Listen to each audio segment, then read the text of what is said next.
For nursery inspections, we have added a new item under the agriculture menu, which is nursery inspections. So normally in the past, you would go to your ag activities and you would click on a new activity and you go to nursery inspection report 7. Okay, so this is, the standard nursery inspections form, and we're really focused on this section up the top as far as inspectors out in the field inspecting nurseries.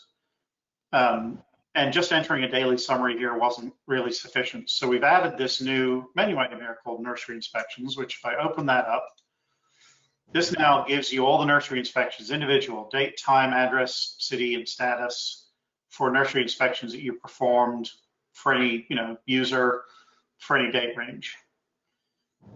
So when I want to do a nursery inspection, I'll click on Add New. And this is our new individual nursery inspection form, which I don't plan on showing you the whole thing today. I'm going to roll this out to the test area today or tomorrow, and ask you to please jump in there and give us some feedback. But the idea is you will actually search your nursery database for the nursery location, which will fill out some things like the license number, and if we know it, the licensed acres. You'll pick an inspection date, and then you'll fill out the inspection form. And this form is kind of like I guess there is a state issued nursery inspection form that most counties have customized a little bit, and we've added a bunch of stuff to it. So we've added red imported fire ant, hours, and REFA as an inspection type. Also, whether the nursery is under a compliance agreement. If you're doing a nematode inspection, then you're not doing any of these other things. So you'll see that the checkboxes kind of manage what you're putting in here. You can flag it as a citrus nursery stock program inspection or a reinspection if, any of the above can be a reinspection if you're going out to inspect, held materials. Or you can flag the nursery as out of business if you go out to do an inspection and they're shut down. So that helps you keep track of nurseries that are shut down. And then below that, you'll enter, any non-compliant stock that you find. So it could be,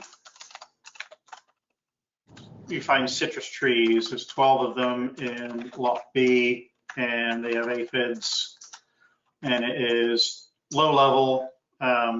If you send in a sample, you can put in your PDR number and then check whether you've held that produce or that stock or not. And if you have held it, you can indicate what the release date is, which I'll pop in here as November 15th. And you can enter any number of these findings. So this is kind of an expandable section for whatever you find out at the nursery. And then you have a notes section. Down at the bottom, you have your violation notice information. So if you can check off different code sections that are violated. If you've issued a hold, you can specify which authority you've used for holding, and whether you issued a tag. And then down at the bottom, disposition. So recondition within 30 days.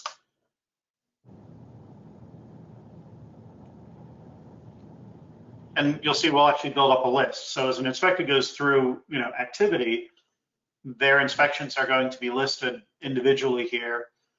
And we have set up a workflow for inspections. So you'll see this says it's in progress. And the anticipation here would be that, the inspector's supervisor would want to review this form before it got put into an approved status. So that's kind of the direction we're going with the inspection form. This form has been carefully constructed so it's friendly to use on an iPad or a tablet of some kind. So our expectation would be that the inspector is out doing this in the field and entering the data as they're actually doing the inspections. And what we'll notice here is, you see I did that inspection on October 11th. If I actually go to my report 7 for October 11th, those inspections are going to be summarized for me on report 7. So when I look at my Report 7 daily summary, I'll see how many different inspections have been performed. And I can look at the individual list for that day by clicking on this View Inspections button.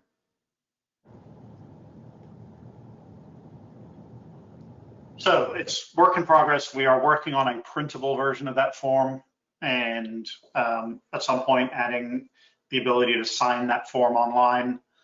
So that should round out, the actual nursery inspection report. And then the last thing we'll be doing is adding an export button so that you can print off a list of these to go along with your Report 7 submittal.